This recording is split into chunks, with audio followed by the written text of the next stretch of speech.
Hello అండి, అందరికీ అల్నష్రా ఫుడ్స్కి స్వాగతం. ఈరోజు నేను ముట్టె జల్లలతో పులుసు చేస్తున్నానండి.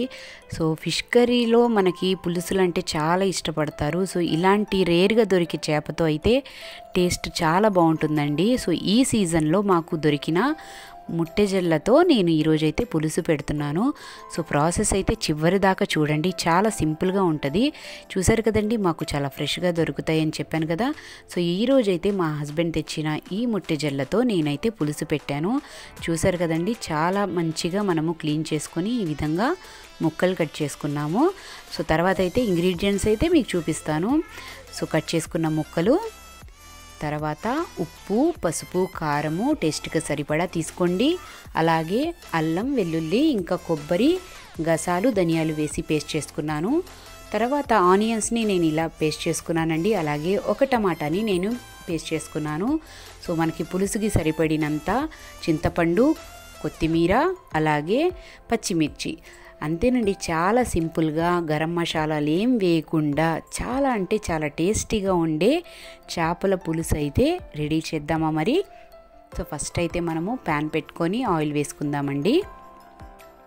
సో ఈ టేస్ట్ ఏంటంటేనండి, మనకి నార్మల్గా ఉన్న చేపల పులుసు కంటే కూడా ఇలాంటి ఫిష్ వల్ల ఏంటంటే మంచి టేస్ట్ ఉంటుంది. ఒక ముళ్ళు చేప అంటే కొరమీను చేపలాగే చాలా మంచి టేస్ట్ కలిగి ఉంటుంది.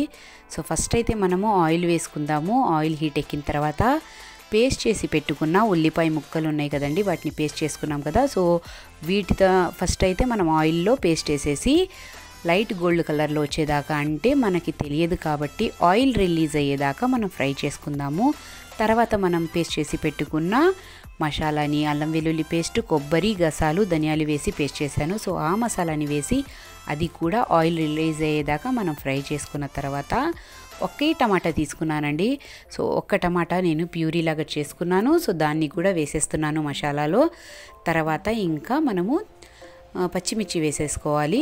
సో దీంట్లోనే నెక్స్ట్ మనము ఉప్పు, పసుపు, కారము టేస్ట్కి సరిపడా తీసుకోండి.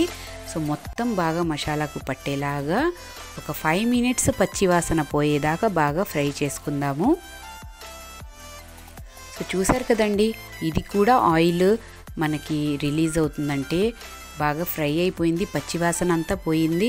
సో మంచి ఫ్లేవర్ వస్తుంది. సో ఇప్పుడే మనము చింతపండు రసాన్ని అయితే వేసుకుందాము. సో ఈ పులుసుని చూసారా, మనము కావాల్సినంత అంటే మనకి గ్రేవీ ఎంత ఉంచుకోవాలో చూసుకొని మనము గ్రేవీలోకి కొద్దిగా నేను కొత్తిమీర వేసుకున్నానండి. కొత్తిమీర వేసుకున్న తర్వాత మనము ఈ చేప ముక్కలను అయితే ఉడుకుతున్నప్పుడు వేసేద్దామండి. సో చూసారు కదా, సో 1 బై 1 చాలా జాగ్రత్తగా మనం ఈ విధంగా అయితే చేప ముక్కల్ని పులుసులోకి వేసేసుకోవాలి. సో మనమైతే ఇంకా చేపలు వేసిన తర్వాత అయితే మాత్రము గరిట అస్సలు పెట్టకూడదండి.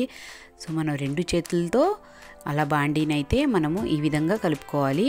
ఇంకా చేపలకి ఇంకా దించేదాకా మనమైతే గరిట అస్సలు పెట్టకూడదు. సో చూడండి ఫ్రెండ్స్, మనము ఇప్పుడు కవర్ చేసేసి మీడియం ఫ్లేమ్లో ఒక 15 మినిట్స్ దాకా అయితే కుక్ చేద్దాము.